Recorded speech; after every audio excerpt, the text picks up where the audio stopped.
सुप्रभात। मालिक की याद दिल में समा जावे। मालिक की याद दिल में समा जाए, ये हमारी आज की आध्यात्मिक चर्चा का विषय। एक मर्तबा का जिक्र है कि एक सेवक ने पूज्य श्री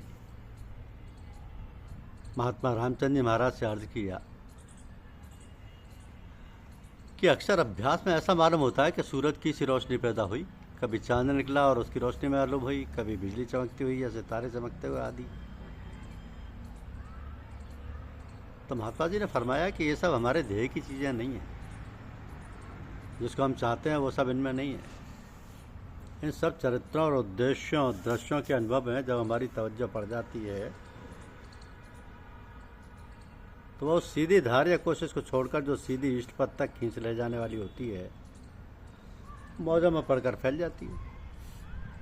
आंतरिक सूरत केवल्य से अनेकत्व में पड़ जाती है।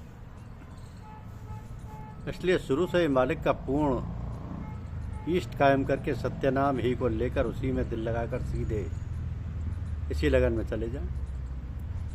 जब होश में आ जाए तो इसी सत्य नाम के सहारे से मालिक की याद में दिल के ध्वनि का अभ्यास शुरू कर दें।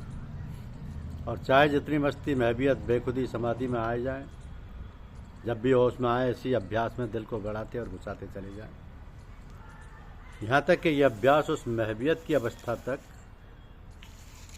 में खिंचा चला जाए और होश में आने पर ध्यान में देखे और दृश्य आदि में तवज्जो बिल्कुल न दिखने लगाई जाए, तो जिसका नाम पकड़ा उसी की याद बाकी रहे। तो मतलब यह है कि जब सूरत दिल की आवाज़ या कशिश के द्वारा सत्य की धार को पकड़ लेती है तो इस बाहरी पसारे से खिंचकर और महब होकर दिल के दूसरी तरफ पहुंच जाती है।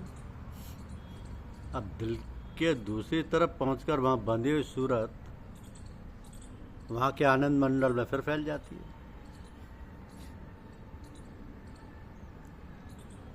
और यहाँ के दृश्यों और आनंददायक अनुभवों और बातों में रमने लगती है। लेकिन अगर सतगुरु का सहारा लिए रहता है और अपने अभ्यास में मजबूत होता है तो सतगुरु की तवज्जो की मदद से अभ्यासी की आंतरिक सूरत वहाँ भी खिंचती हुई फिर आधार में सिमटती रहती है। इसी तरह से अभ्यासी सत्यपद की ओर बड़ी खामोशी और दृढ़ता के साथ ऐसे बहुत सी महबियत की मंजिलों में खिंचता सिमटता हुआ लक्ष्य की ओर चला जाता है, जो इस तरीके की मुख्य मंशा। तो श्रीमान महात्मा जी ने यह समझाकर फिर यही तरीका बतलाया कि जब मालिक की याद दिल में समा जाए और मालिक के प्रेम और जज्बे का मुख्य बल इतना बढ़ जाए कि दिल में सिवाय उसके बाकी कुछ न रह जाए और यह भी अनुभव होने लगे कि दिल फैलता हुआ तमाम शरीर और रोम रोम वही शक्ति पहुंचा रहा है, तो इसके बाद अभ्यासी को गुरु की शरण में रहकर उसे जज्बे और सूरत शब्द की स्थिति आज्ञा चक्र में करना चाहिए जो दिल के मुकाम से हासिल की थी, ताकि सैरगाहों से बचकर ध्रुव पद की चढ़ाई का रास्ता साफ हो जाए। आपने ये भी फरमाया कि जब गुरु की तवज्जो और अपनी तवज्जो से दिल का शब्द जाग जाता है और जी खूब लगने व महब होने लगता है तो सूरत अंतर में कभी कभी खुद ब खुद ऊपर उठती है और मस्तिष्क में जागती और जमती मालूम होने लगती है। तो ऐसे समय पर अभ्यासी मस्तिष्क में भी उसी तरीके से सूरत शब्द का ध्यान कर सकता है जिस तरह दिल पर किया करता था। तो अगर कभी कभी मस्तिष्क में भावों के बीच में या उससे भी ऊपर धड़कन या फड़कन मालूम हो तो उसमें दिल को सत्य नाम की टंकोर के साथ पिरो देने की कोशिश करनी चाहिए। अगर ऐसा होता है कि इन जगहों पर धड़कन फड़कन या कोई ज़ाहिरा हरकत नहीं मालूम हुआ करती लेकिन उसका वहम सा हुआ करता है, लिहाजा इस वहम को दबी हुई हरकत समझकर उस धुन के साथ अभ्यास करना चाहिए जैसा कि दिल के साथ अभ्यास किया था। मगर सूरत भावों के बीच में जागृत होगी और उसका अभ्यास होगा तो सूरज की रोशनी और बिजली की चमक सी रोशनी दिखाई देती है। और अगर उससे ऊंचे हटकर अभ्यास होता है तो तरह तरह की आवाज़ें सुनाई पड़ती हैं। और यदि उससे भी ऊंचे पर सूरत की चढ़ाई होती है तो बेरंगी बेकैफ़ी के साथ एक ख़ास तरह की कोशिश होती है जिसमें अपने आप खिंचाव होता हुआ मालूम हुआ करता है, ना प्रकाश के संग, ना आवाज़ों के संग, ना आनंद के संग, ना अक्सर किसी अभ्यास के संग, और कोशिश अपने आप ऊपर को होती हुई मालूम होती है। अर्थात मस्तिष्क में सबसे ऊपर के स्थान पर सूरत की चढ़ाई एक ऐसी अवस्था है जो खुद ब खुद हर हालत में आती रहती है। इसको बिना अवस्था वाली हालत भी कह सकते हैं, क्योंकि खाते पीते सोते जगते चलते फिरते किसी समय पर कभी भी आ जाती है। यहाँ आनंद भी गायब रहता है। तो किसी मुकाम पर ध्यान जमाने से, यहाँ तक कि महवियत और समाधि में भी ये अवस्था लाने से नहीं होती, और जब आती है तो नामालूम कैसी हालत होती है जो बयान नहीं की जा सकती। तो जब ये हालत पैदा हो जाए तो हर काम को छोड़कर इसमें लीन हो जाना चाहिए।